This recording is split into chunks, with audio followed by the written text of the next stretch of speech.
Song of Horror is, in my opinion, one of the best and also most overlooked horror games of the last 5 years. It's a love letter to old school survival horror and adventure games, and also one of the more competent and well written Lovecraftian horror games around today. I actually think this game does a better job handling many of those themes than games literally branded as Cthulhu Mythos games. A lot of those just try to mimic a short story or add their own elements to a short story or basically function as a Call of Cthulhu tabletop RPG session. And don't get me wrong, I'll eat that shit the fuck up and it's not all bad, but it is nice to see an original story shine on its own merit all the same. You take control of up to 11 characters across 5 episodes as you investigate the mystery surrounding the Presence, an ancient and eldritch being tied to a cursed music box that absolutely bodies anyone that hears the song within, or really anyone unfortunate enough to open the wrong door, and its relation to the disappearance of a local author and his family. There's a permadeath mechanic on normal difficulty and up, so as you lose these characters, you will pick up the rest of the level with another one, having to find the lost items from your previously chosen character in a conveniently placed backpack. Characters can return and haunt you as revenants, and sometimes they might actually do something beneficial, like give you their special item, and other times they'll try to kill you or lure you into a trap, which kills you. If you lose all of the characters available for a particular level, you'll have to restart the whole thing from square one. The one exception to this, of course, is Daniel, who is an unfortunate victim of main character syndrome, which of course means that if you select Daniel first and he dies, you actually just fail the mission. He is an Oblivion essential NPC and he must make it to the epilogue, so do be warned on that one. The fun part about this is that it kind of makes Daniel look like a really shitty friend when people die investigating things in his stead.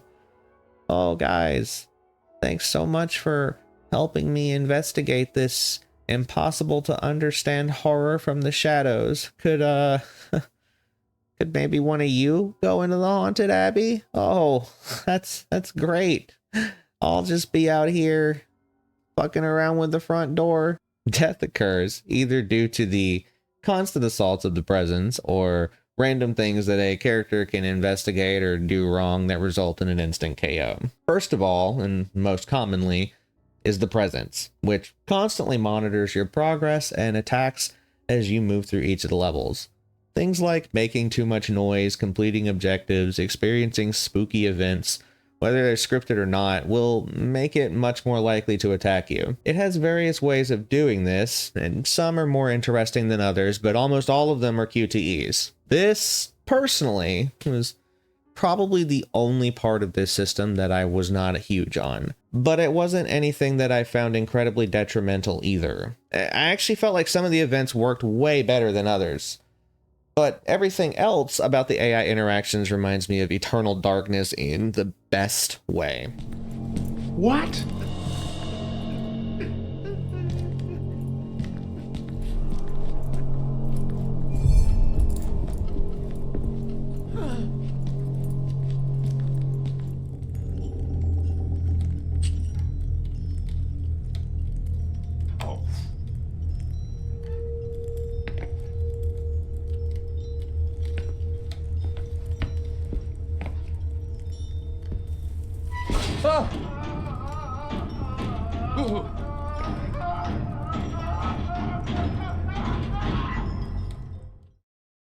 Song of Horror tries a lot of interesting things, and some stick to the wall better than others, but all the same, the effort to try something different is always respected. This game doesn't actually have combat and plays out more like an adventure game.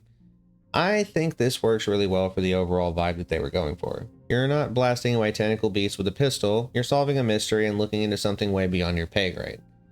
It's a game that's meant to be taken slowly, solving puzzles, exploring your environment, reading notes, and taking clues in.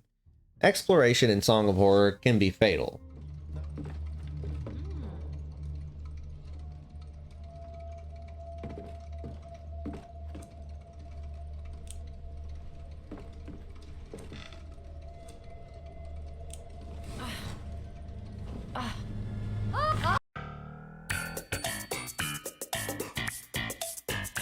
Not everything is always clearly telegraphed or spelled out for you, but most of it, in my opinion, can be avoided with common sense or just remembering that note you read a few rooms back. When I was looking at impressions that other people had about Song of Horror, they felt frustrated by these random kill events. Often, people would cite that it hampered the exploration they felt they could do. Personally, I have two things to say. The first and most straightforward being that there is a difficulty that does not have permadeath if you truly want to just explore and fuck around with everything without thinking, and there's no shame in that. The second being, I enjoy danger, and I wish that more horror games would utilize systems like this because I think it's kind of fun. I like to feel underpowered, and I also like feeling like I'm one wrong decision away from utter disaster. It's fair enough to not want to feel this way, but, once again, there are a lot of difficulty options in this game, and the easiest is extremely forgiving and will allow you to experience the story without being too hampered by these mechanics. Personally, I feel like danger enhances horror and atmosphere, and actual threats make me more scared. So that's my preference. If yours is different, just play it on an easier difficulty. Nothing wrong with that. On that note, I would actually like to talk about how I think Song of Horror does puzzles right. Most games today, honestly, just kind of try to solve the puzzle for you. One of the most notable recent examples of this that I remember encountering was God of War Ragnarok, where it felt like the game would introduce me to a puzzle and then immediately tell me the solution to the puzzle, all while zooming in on the exact thing that I needed to look at to interact with to solve the puzzle, because the game just seemed like terrified that I would get bored and leave if I spent more than 5 minutes trying to figure anything out. Song of Horror puzzles, on the other hand, range from obtuse but solvable to cryptic and kind of annoying. Some of them can even be fatal.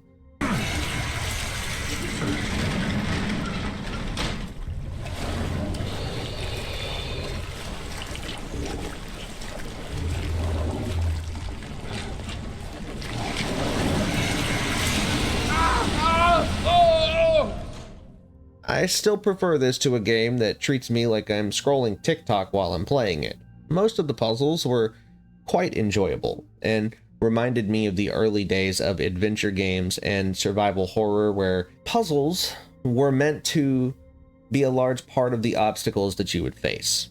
The level design in Song of Horror is not only strong, it's memorable. The game uses Unreal Engine 4, and honestly, outside of a couple of times where I would experience a hitch once and then never again, the game ran incredibly smooth for me.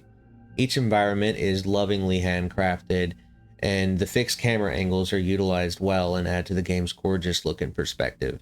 I was excited each time I reached a new environment to explore because the game starts out powerful and sets good expectations for what is to come, and each episode does not disappoint in this regard.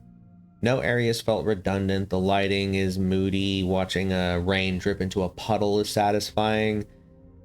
I never felt like the game was trying to make things hard to see, which is a complaint that I have about a lot of horror games today. To be fair, this game is a fixed camera angle game, so cinematography was more the name of the game, but I really did feel like Song of Horror wanted me to drink in each scene. Each level was inspired by and serves as an homage to other horror series such as Fatal Frame, Silent Hill, Amnesia, Obscure, and Alone in the Dark. You could really tell that the developers of this game were avid fans of horror, and there are little Easter eggs on characters' outfits even, like Erica's shirt has the yellow sign on it, and Alina's hat, the logo from the company, it looks like the marker from Dead Space. The game will try to keep you on your toes as things subtly shift from calm to hostile. Sometimes it's not quite so subtle.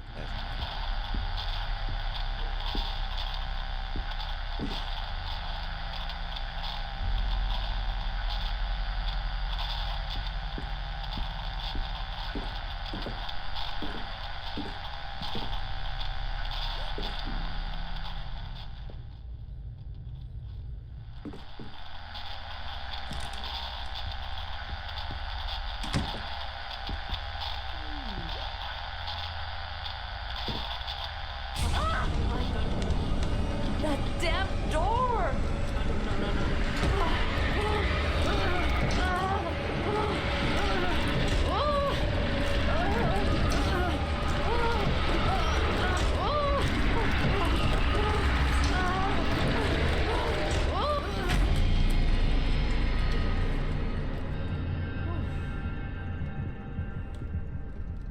Ay, mamita, that was insane. I can't praise this part of the game enough, though. There simply isn't a single part of this game where I felt like anything was really phoned in or repetitive on the art department.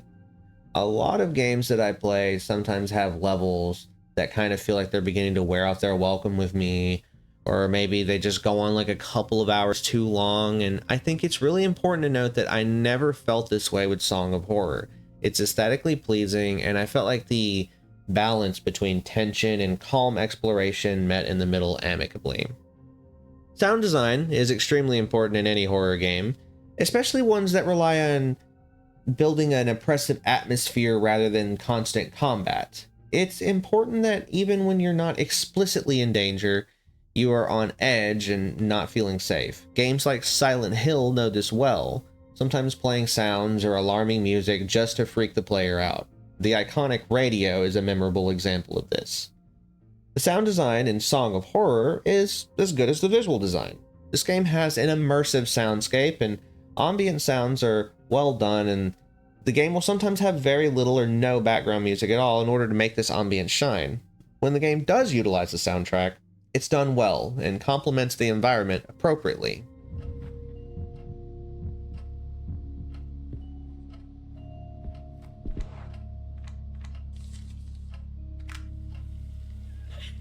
Mommy's really scared. I'm scared too. She's broken all the mirrors in the house. And that song? I hear it everywhere. I wish we'd never listened to it. Something is watching us. This is a good time to bring up the listening mechanic. You're heavily encouraged to listen through doors of rooms that you have not been inside yet. Most of the time, you will hear the blessedly placid sound of nothing. But if the presence happens to be inside that room, it's gonna be clear.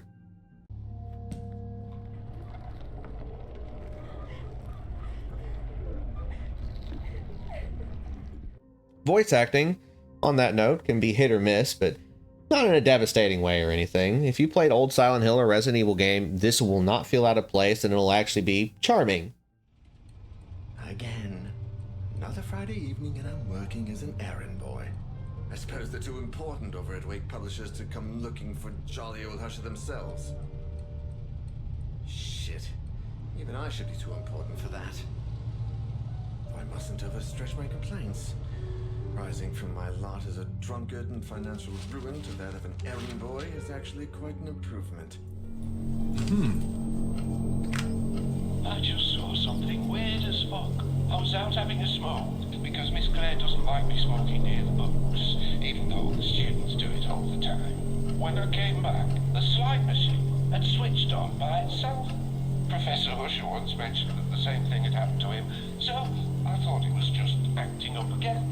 I went to turn it off, and I saw there was a picture of the old archive door projected on the screen.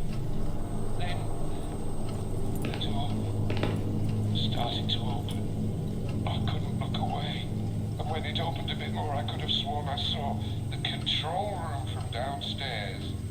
And not just that, there was someone in there holding the release lever. It was me. I was in there. I pulled the cable, took the slides, and got the hell out of there. That's all you want, but now... Oh, I'm scared to go back downstairs. Overall, I can tell that the developers strove to take things a step further with every creative decision. Items can be zoomed in on and examined in inventory, and each item asset looks amazing and has physics. You can flop rags and jingle the Cthulhu keychain. Some items need to be examined to discover secrets or just how to use them to solve a puzzle. You know that feeling when you're playing a game and you can tell that the people who were working on it were actually passionate about the product that they were crafting? Song of Horror radiates that feeling from beginning to end. And it's one of the primary reasons that I think this game deserves a lot of praise. And so, there we have it. Song of Horror is an excellent game that features tense atmosphere, a haunting narrative, interesting puzzles, great visuals, and a great deal of replayability. Harder difficulties will show you events that easier ones might not. You are now able to be attacked by all the different monsters that are normally introduced throughout the episodes from the beginning. Puzzles can change slightly, and the characters that you lose can present unique hazards to you as revenants. I'd just like to say that I appreciate the hard work that Protocol Games put into this game. It was initially a failed Kickstarter back in 2015, and over the course of 4 years, they continued to put work into this project until it bore fruit and saw release eventually. And personally, I'm extremely glad that this unique and interesting horror game landed in my lap one day. I'm going to be doing more game reviews and discussions in the future. I'll probably keep the focus to horror for now, but who knows where I might end up stretching things eventually. Halloween is my favorite time of the year, and I figured that now would be a great time to get this video out since it's gone through a few revisions and I finally like what I've got here. I had a lot of fun doing this, and I honestly hope you've had as much fun watching it. I normally make videos about Dead by Daylight, but unfortunately, that game has been in a state that I can only describe as uninspired recently, and that has really pushed me into branching out and making other content that I'm passionate about. This isn't the end of Dead by Daylight on this channel by any means, but going forward I'm going to be doing projects like this as well as DVD content when that game inspires me. I don't want to just churn out uninspired videos about things half-heartedly. I want to make a video when I feel like I have something that I actually want to talk about. Anyway, if you enjoyed this, please leave a comment, like, and subscribe for more. GG's, and thank you so much for watching. Peace out.